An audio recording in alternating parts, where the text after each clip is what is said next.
हाँ, तो मेरे प्यारे बच्चों, एमएस कोचिंग सेंटर में आप लोगों का स्वागत है। कल हम लोग पढ़े थे वैद्युत द्विध्रुव के कारण अक्षय स्थिति में वैद्युत क्षेत्र की तीव्रता। आज हम लोग जानेंगे वैद्युत द्विध्रुव के कारण निरक्षय स्थिति में वैद्युत क्षेत्र की तीव्रता। निरक्षय स्थिति को अनुप्रस्थ स्थिति भी कहते हैं। अनुप्रस्थ स्थिति और अक्षय स्थिति को अनुदैर्ध्य भी कहा जाता है। कई बार ऐसे परीक्षा में दे देता है कि वैद्युत द्विध्रुव के कारण अनुप्रस्थ स्थिति में वैद्युत क्षेत्र की तीव्रता ज्ञात कीजिए। तो अनुप्रस्थ कहे या निरक्षय कहे, बात एक ही हुआ। उसी तरह अगर जो है अक्षय की बात करें तो अक्षय में भी अनुदैर्ध्य कई बार दे देता है, जो कल हम जो है पिछले वीडियो में आपका बताए थे आप लोगों को। आइए आज देखते हैं वैद्युत द्विध्रुव के कारण निरक्षय स्थिति अर्थात अनुप्रस्थ स्थिति में वैद्युत क्षेत्र की तीव्रता कैसे निकालते हैं। सबसे पहले इसका हम देखते हैं फिगर। सबसे पहले एक वैद्युत द्विध्रुव मान कर चलो, यहां एक वैद्युत द्विध्रुव हम ले रहे हैं। वैद्युत द्विध्रुव मान कर चलो, यहां पर माइनस क्यू आवेश है और यहां पर प्लस क्यू आवेश है। माइनस क्यू प्लस क्यू, और इसके बीच में मान कर चलो सेंटर इसका O है। ये दूरी आप लोगों का पता है कि L होता है, और फिर यहां से यहां तक L होता है। क्योंकि वैद्युत द्विध्रुव के बीच की दूरी 2L होता है, तो L और L 2L हो गया। अब यहां से हमको निकालना है निरक्षय स्थिति में, अनुप्रस्थ स्थिति में निकालना है। तो निरक्षय स्थिति का मतलब हुआ या तो ऊपर नहीं तो नीचे, कहीं पर भी आपका निरक्ष में अक्ष को छोड़कर निरक्ष स्थिति में किसी बिंदु पर हम तीव्रता निकाल सकते हैं। तो यहाँ पर हम जो है एक बिंदु ले रहे हैं, केंद्र से R दूरी पर मान के चलो, केंद्र से R दूरी पर एक बिंदु हम ले रहे हैं P। यहाँ पर मान के चलो एक बिंदु P है, और यहाँ पर हमको निकालना है आपका वैद्युत क्षेत्र की तीव्रता कितना होगा बिंदु P पर, और ये दूरी आपका R है। R दूरी है, R दूरी पर कोई बिंदु है P, जहां पर हमें वैद्युत क्षेत्र की तीव्रता ज्ञात करनी है। सबसे पहले देखा जाए तो वैद्युत क्षेत्र की तीव्रता निकालने के लिए माइनस क्यू और प्लस क्यू से दूरी चाहिए उस बिंदु का जहां पर हमें वैद्युत क्षेत्र की तीव्रता निकालना है। मान के चलो एक P बिंदु पर निकालना है, तो P बिंदु पर वैद्युत क्षेत्र की तीव्रता निकालने के लिए हमको माइनस क्यू आवेश से दूरी पता होना चाहिए, फिर प्लस क्यू आवेश से दूरी पता होना चाहिए। तो यहां से अगर इसको हम मिला दें, ध्यान देना, और फिर जो है इसको भी मिला दे रहा है, ये मान कर चलो, तो ये दूरी कितना होगा तो तुम यहाँ देख सकते हो। अगर जो पाइथागोरस प्रमेय के हिसाब से देखा जाए, तो पाइथागोरस प्रमेय के हिसाब से देखा जाए तो यह एक समकोण त्रिभुज है, और इसमें ये लंब R है और यह इसका बेस यानी आधार L है। तो कोण अगर निकालना है तो फार्मूला पढ़े हुए से आपका कोण निकालने के लिए, क्योंकि मान कर चलो कि ये कोण निकालना हमको, तो कोण निकालने के लिए आपका सूत्र पढ़े हो, कोण बराबर होता है आपका अंडर रूट आधार का वर्ग प्लस लंब का वर्ग, आधार का वर्ग प्लस लंब का वर्ग, ये जो पढ़े हो। तो यहाँ अगर देखोगे तो आधार है L और कोण है लंब है R, तो कोई पहले लिख सकते हो R square plus L square. यह हो जाएगा आपका माइनस क्यू आवेश से P की दूरी, और यही दूरी होगा आपका Q से, फिर आपका प्लस Q से P की दूरी। तो अगर देखा जाए तो ये दूरी तुम लोग का आपका यहां से लेकर यहां तक की दूरी under root R square plus L square होगा, और सेम वही ये भी दूरी हो जाएगा under root R square plus L square. अब हम एक एक बिंदु से निकालेंगे, इसी के साथ डायरेक्शन भी देख लेते हैं। ये प्लस क्यू है, तो प्लस क्यू से जो डायरेक्शन होता है वह जो है आपका दूर की तरफ होता है, तो ऐसे हो जाएगा यह, और माइनस क्यू से देखा जाए तो माइनस की तरफ होता है, यानी ऐसे हो जाए। तो यह हो जाएगा आपका E1 और यहाँ हो जाएगा E2, ये हो जाएगा। इन दोनों के बीच ध्यान देना है एंगल बना हुआ है। तो सबसे पहले हम निकालें माइनस क्यू आवेश से बिंदु P पर तीव्रता, फिर प्लस क्यू आवेश के कारण बिंदु P पर तीव्रता, उसके बाद फिर देखते हैं। तो माइनस क्यू आवेश के कारण लिख रहा है। माना वगैरह मान लेंगे, मान लेना माना एक वैद्युत द्विध्रुव, माना एक वैद्युत द्विध्रुव जिसके निरक्षीय स्थिति में एक बिंदु P स्थित है, जिसकी दूरी r है, या r दूरी पर एक बिंदु P स्थित है जहां पर हमें वैद्युत क्षेत्र की तीव्रता ज्ञात करनी है। फिर आगे लिख भी सकते हो माइनस क्यू आवेश से बिंदु P की दूरी √r² प्लस l स्क्वायर, फिर प्लस क्यू आवेश से बिंदु P की दूरी √r² प्लस l स्क्वायर है। इतना मान सकते हो। अब हम निकालेंगे माइनस क्यू आवेश से, माइनस क्यू आवेश से, माइनस क्यू आवेश से, माइनस क्यू आवेश के कारण बिंदु P पर, बिंदु P पर तीव्रता, तो तीव्रता का फॉर्मूला पढ़े हो, किसी भी आवेश के कारण किसी बिंदु पर वैद्युत क्षेत्र की तीव्रता जो होता है वह होता है E बराबर 1/4 pi epsilon naught into Q बटे r स्क्वायर, ये फार्मूला होता है। इसी के तहत अगर उसमें से देखकर हम मान इसको पुट कर दें तो E बराबर हो जाएगा 1/4 pi epsilon naught into Q, Q ही है, बटे r ध्यान देना यहां से लेकर और यहां तक की दूरी ये √r² प्लस l स्क्वायर है। तो लिख सकते हो √r² प्लस l स्क्वायर, इसका फिर स्क्वायर, यहां पर स्क्वायर है तो फिर उसका स्क्वायर कर देंगे। अब देखो, अब यहां पर अगर E1 मान ले, दो आवेश से निकालना है, एक माइनस क्यू से एक प्लस क्यू से। हम माइनस क्यू से निकाल रहा है E1, उसको मान ले रहा है E1, तो E1 बराबर हो जाएगा 1 यहां पर ही E1 मान लेते हैं 1/4 pi epsilon naught into Q अब बटे, अब यहाँ स्क्वायर जब होगा तो अंडर रूट हट जाएगा, कड़ी जो है वो हट जाता है, तो यह हो जाएगा r² प्लस l स्क्वायर। इसको मान लेते हैं इक्वेशन फर्स्ट, पहला समीकरण।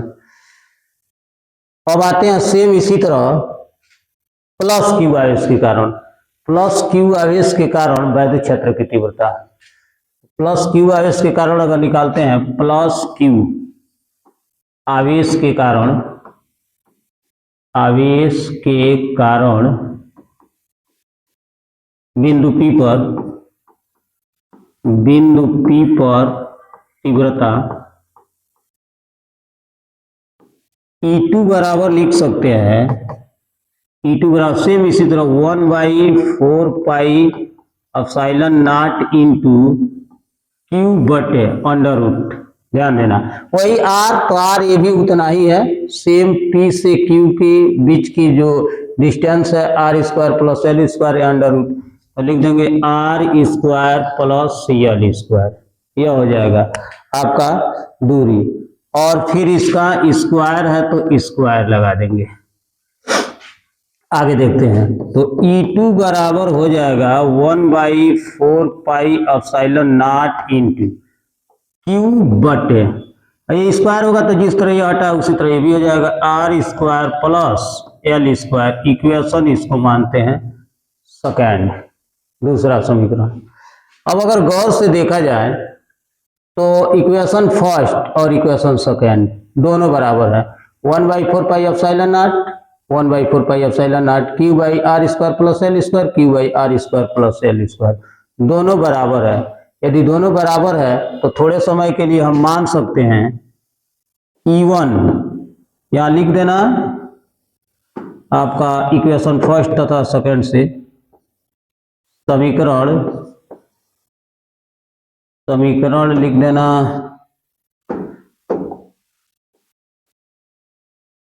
समीकरण 1 तथा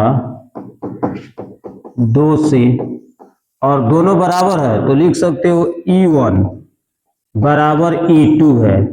अब बराबर हम मान लेते हैं यक्स, E1 और E2, आपका E1 और E2 दोनों बराबर है, उसका मान हम यक्स मान लेते हैं।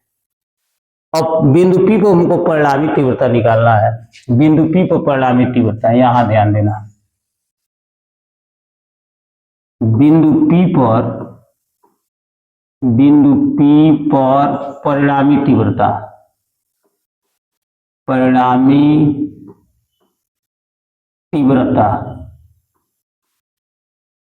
E बराबर, ध्यान देना, जब बिंदु P पर परिणामी तीव्रता, तो कल भी हम बताए थे तुम लोगों को कि जब समान डायरेक्शन में है, दोनों का डायरेक्शन एक है, सेम है, तो जोड़ देते हैं। अगर अपोजिट है, विपरीत है, तो उसको घटा देते हैं। लेकिन यहाँ अगर देखोगे तो यहाँ डायरेक्शन नहीं सेम है ना अपोजिट है, यानी दोनों के बीच माइनस क्यू आवेश के कारण अर्थात E1 और प्लस क्यू आवेश के कारण यानी E2, दोनों जो है, दोनों के बीच एंगल बना हुआ है। तो एंगल बना हुआ है, तो उसके लिए परिणामी तीव्रता निकालने के लिए थोड़े समय के लिए अगर इसको हम 2 थीटा मान लें, 2 थीटा इसको मान लें, और इसके पैरेलल अगर खींच दें यहाँ पर एक लाइन, तो ये हो जाएगा थीटा और ये भी हो जाएगा थीटा, दोनों मिलकर 2 थीटा हो जाएगा। अब ध्यान देना, अब जो है अगर ऐसी स्थिति आ जाए कि यह जो है दो परिणामी तीव्रता हमको निकालना है, और वह जो है दोनों तीव्रता अलग अलग किसी एंगल पर है, तो जब किसी एंगल पर रहेगा तो उसके लिए फॉर्मूला होता है E बराबर under root E1 square plus E2 square plus 2E1 E2 cos theta. ये फार्मूला हो जाता है जब एंगल पर रहेगा। तो इस तरह अपोजिट होगा, सेम डायरेक्शन होगा, तब तो या तो जोड़ेंगे नहीं तो घटाएंगे। लेकिन अगर एंगल है तो ध्यान देना, एंगल पर किसी भी एंगल पर होगा तो फार्मूला याद कर लेना। परिणामी जब तीव्रता निकालोगे तो E बराबर E1 square plus E2 square plus 2E1 E2 cos theta होता है। यहां से अगर निकालें E बराबर, तो यह हो जाएगा, मान रख दे रहा है तो E1, यहाँ लिखे हम E1 और E2 दोनों बराबर है, और मान लिए हैं थोड़े समय के लिए इसका मान यक्स, तो E1 के जगह पर लिख दे रहा है यक्स, स्क्वायर है तो स्क्वायर, फिर E2 के जगह पर यक्स, स्क्वायर है तो स्क्वायर, फिर 2 इंटू E1 का मान वही यक्स इंटू E2 का मान यक्स, और फिर cos थीटा के जगह पर ध्यान देना, दोनों के बीच इसके और इसके यानी E1 और E2 के बीच थीटा 2 थीटा है, तो 2 थीटा लिख दे रहा है भाई। यहाँ थीटा हम दोनों के बीच का एंगल ले रहा है, तो दोनों के बीच का आपका एंगल 2 थीटा है, थीटा 2 थीटा, तो वही 2 थीटा लिख दिया है। अब यहाँ देखोगे तो E बराबर under root x square 2x square plus 2x multiply होगा तो वही 2x स्क्वायर cos 2 थीटा। एक काम करते हैं, E बराबर हो जाएगा अंडर रूट, ध्यान देना। अब एक काम करते हैं, दोनों में दिखाई दे रहा है आपका कॉमन है x square plus x square cos 2 theta, तो x square 2x square plus 2 cos square cos 2 theta, इसका मतलब 2x स्क्वायर दोनों में कॉमन है, 2x स्क्वायर कॉमन कर लो। अगर 2x स्क्वायर कॉमन को निकाल ले तो यहाँ कुछ नहीं बचा, यानी 1 प्लस, यहाँ तो निकल चुका है, ये बचा cos 2 थीटा। अब ध्यान देना, E बराबर लिख सकते हो अंडर रूट, यहाँ ध्यान देना, आपका 2x स्क्वायर तो उतार ले रहा है, कोष्ट में 1 उतार ले रहा है, प्लस, यहाँ ध्यान देना, पढ़े होगे क्लास 10th में या इंटर में भी जो मैथ पढ़ते होंगे वो जानते हैं, cos 2 थीटा का एक फार्मूला होता है, cos 2 थीटा का फार्मूला होता है 2 cos square theta minus 1, cos 2 theta का एक फार्मूला होता है। तो हम क्या करते हैं, आपका यहाँ 2 थीटा के जगह पर लिख दे रहा है 2 cos स्क्वायर थीटा माइनस 1, क्या हो तो यहाँ लिख सकते हो, पोस्ट में आपका समझने के लिए लिख लेना, आपका क्या cos 2 थीटा बराबर 2 cos स्क्वायर थीटा माइनस 1, ये समझने के लिए इतना लिख लेना, ठीक है। अब यहाँ पर रख दिया, तो यहाँ से गौर करो, E बराबर हो जाएगा अंडर रूट 2x स्क्वायर उतार लो, यहाँ देखो 1 से 1 कैंसिल, बचा इंटू 2 cos स्क्वायर थीटा, इसका मल्टीप्लाई है, तो ई बराबर हो जाएगा अंडर रूट 2x² में 2 का मल्टीप्लाई होगा 4x² cos स्क्वायर थीटा। यहाँ अगर देखा जाए तो इसका स्क्वायर रूट अगर निकाल दें तो ई बराबर हो जाएगा 4 का हो जाएगा 2, x² है तो x हो जाएगा, और cos स्क्वायर है तो केवल हो जाएगा cos थीटा, ये हो जाएगा। अब एक काम करते हैं, अब यहाँ से x की वैल्यू जो माने हैं e का मान, e और e1 और e2 दोनों तो बराबर ही है, तो दोनों जब बराबर है तो e1 या e2 दोनों बराबर है, तो हम x के जगह माने हैं तो x के जगह वही मान भर दे, e1 का या e2 का कोई भी मान यहाँ रख दे रहा है, तो e बराबर हो जाएगा 2 गुणे x का मान, वही 1/4 pi epsilon naught into Q बटे r² प्लस l² वाला यहाँ है। e2 का मान लिखो या e1 का मान लिखो, बात एक ही हुआ। आगे अगर देखा जाए तो ये काम करते हैं इंटू, यहाँ cos थीटा है तो गौर करना थोड़ा सा, ये अगर जो है देखा जाए तो यह पैरेलल एक हम लाइन खींचे हैं तो ये थीटा है तो ये भी थीटा होगा, क्योंकि दो समांतर रेखा को एक तिर्यक रेखा काटेगी तो ये एकांतर कोण आपस में बराबर, यदि ये थीटा तो ये भी थीटा होता है। तो उसी प्रकार अगर देखा जाए तो यहाँ ध्यान देना, उसी प्रकार सेम आपका अगर देखें यहाँ तो cos थीटा, ये थीटा है वो थीटा है तो ये भी थीटा होगा, और थीटा थोड़े समय के लिए मान लिया जाए तो cos थीटा बराबर होता है आधार बटे कोण। ये ट्रायंगल ले हम एक त्रिभुज ले तो cos थीटा बराबर आधार बटे कोण, आधार है यल और कोण है under root r² plus l², तो इसको लिख सकते हो यल बटे under root r² plus l²। अब एक काम करते हैं, एक स्टेप और यहां देख लेते हैं, ई बराबर हो जाएगा आपका 1/4 पाई एप्सिलॉन नॉट, उसी तरह उतार दे रहा है I2QL, एक पास को लिख दे रहा है 2QL बटे, यहां पर ध्यान देना इसकी पावर 1 है, इसका अगर पावर देखा जाए तो 1 है और इसका पावर 1/2 है, एक बार लिख भी दे रहा है, यानी लिख सकते हो आपका, ये काम करते हैं यहां लिखते हैं, यहां कहीं दिखाई नहीं दे रहा होगा, इसको हम यहां न लिखकर फिर यहां लिखते हैं, ध्यान देना यहां पर थोड़ा सा समय लेना, आपको यहां पर नोट कर दे रहा है, हाँ तो यहां लिख रहा है, ध्यान देना इसको लिख सकते हो ई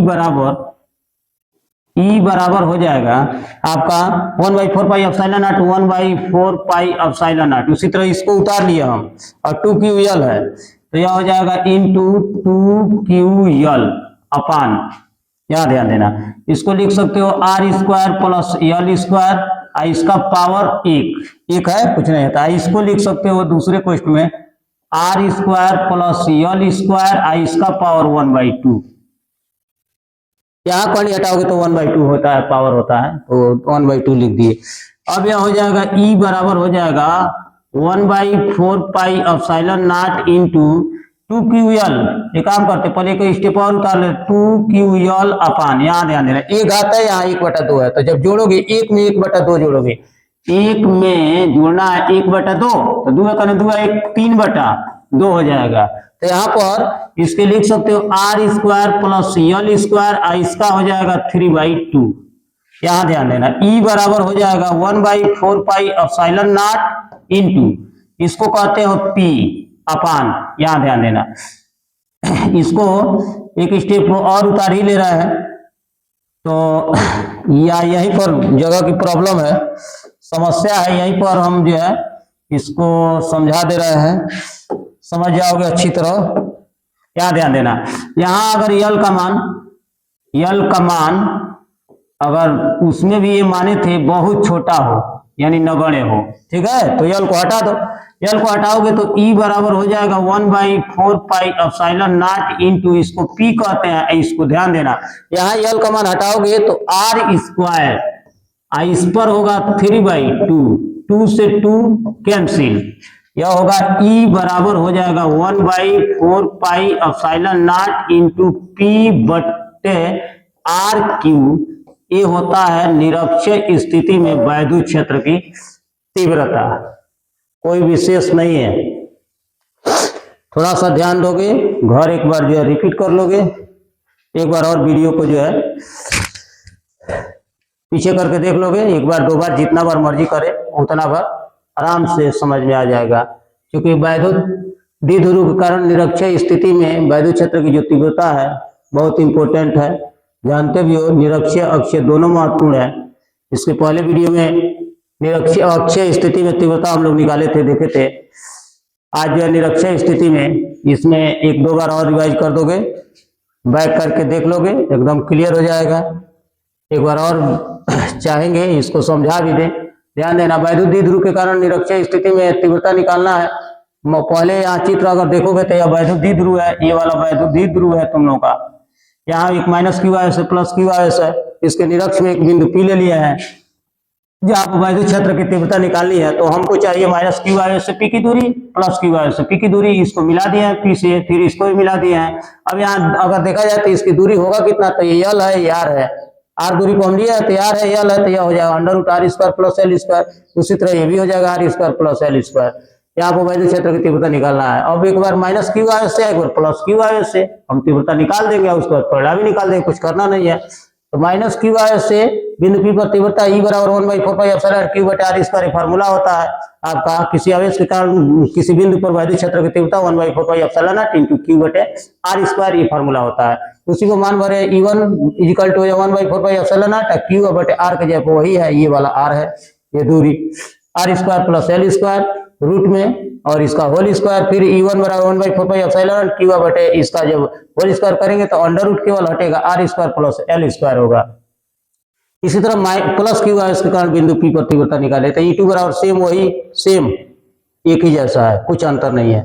समीकरण 1 और 2 से देखा जाए तो E1 और E2 दोनों बराबर है। थोड़े समय के लिए E1 बराबर E2 बराबर x मान लिया है और बिंदु P पर परिणामी तीव्रता, परिणामी ध्यान देना आपका किसी दोनों तीव्रताओं के बीच कोण बना हुआ है, तो कोण बना हुआ है तो फार्मूला होता है E बराबर E1 का square plus E2 square plus 2E1 U2 cos theta. मान भर देंगे E बराबर x, E1 का मान भी x है, E2 का भी मान x है, तो x square plus 2x into x cos 2 theta, theta 2 theta, ये दोनों के बीच 2 थीटा का कोण बना हुआ है। ई बराबर ये 2x स्क्वायर प्लस यह हो जाएगा आपका 2x स्क्वायर cos 2 थीटा, फिर ई बराबर ये 2x स्क्वायर दोनों में कॉमन कर लिए, 1 प्लस cos 2 थीटा बचा। ई बराबर 2x square 1 plus cos 2 theta का सूत्र होता है 2 cos स्क्वायर थीटा माइनस 1, यह हो जाएगा equal to under root 2x square into 1 से 1 कैंसिल हुआ तो 2 cos स्क्वायर, दोनों को मल्टीप्लाई करा दिए हैं। ई बराबर 4x square cos square theta, E बराबर 2x, इसका स्क्वायर रूट निकाल लिया बाहर तो 4 का वही 2 हो गया, 2x इंटू cos थीटा। अब यहाँ ई बराबर 2 उतार लिया, x की वैल्यू भर दिया 1/4 पाई एप्सिलॉन जो यहाँ माने थे आपका q by R square plus L square I into cos theta. cos बराबर आधार बटे कौन होता है, आधार यहाँ से लिए है, कोण यहाँ से लिए है, और L by under root R square plus L square हो गया है। आगे ई बराबर 1/4 पाई एप्सिलॉन और इसको एक पास कर लिया 2ql और नीचे वाले दोनों को एक पास कर लिया। क्योंकि यहाँ कर्णी में है, अगर कर्णी हटाते हैं तो 1/2 लिखना पड़ेगा, 1/2 लिख दिए हैं। ई बराबर 1/4 पाई एप्सिलॉन इंटू 2ql उसी तरह उतार दिए हैं। यहाँ 1 घात 1/2 जुट जाएगा, 3/2 हो जाएगा। यल का मान अगर बिल्कुल सूक्ष्म हो तो छोड़ देंगे, तो ई बराबर 1/4 पाई एप्सिलॉन इंटू इसका मान p होता है बटे आर स्क्वायर बचा 3/2 बचा, 2 से 2 कैंसिल, ई बराबर 1/4 पाई एप्सिलॉन इंटू पी बटे आर क्यू। ये होता है निरक्षीय स्थिति में या कहे अनुप्रस्थ स्थिति में वैद्युत क्षेत्र की तीव्रता। जितने भी इंपॉर्टेंट डेरिवेशन है तुम लोग के सिलेबस में, इंटर की सिलेबस फिजिक्स में जितने भी इंपॉर्टेंट डेरिवेशन है टोटल करके हम जो है उसको जो है पढ़ा देंगे और जो है उसको जो है वीडियो पीछे कर करके और जो है देख लेना टोटल जितने इंपॉर्टेंट डेरिवेशन है। एक वीडियो में संभव अभी नहीं हो रहा है, वैसे मैं एक ही वीडियो में 5, 7, 10 करके ऐसे बनाऊंगा, लेकिन फिलहाल अभी एक वीडियो में एक ही बन पा रहा है, कोई समस्या चल रहा है जिसकी वजह से, नहीं तो पूरा हम बनाते 5, 10 वीडियो एक ही में और बहुत लंबा भी हो जाएगा तो दिक्कत हो रहा है उसको लोड वगैरह करने में। तो एक वीडियो प्रतिदिन जो है आपका जो है एक वीडियो लोड हो ही रहा है और जो है इसको देखकर रिवाइज कर लो, जो एकदम बोर्ड में आना ही आना है, ऐसा नहीं है कि इससे हटकर जो वीडियो तुम लोग देख रहे हैं इससे हट कर आ जाए, ऐसा संभव नहीं है। जो भी है, जितने भी इंपॉर्टेंट डेरिवेशन है, टोटल डेरिवेशन तुम लोगों को मिल जाएगा और आसानी से अपनी तैयारी कर सकते हो। बस यहीं तक, शेष अगले वीडियो में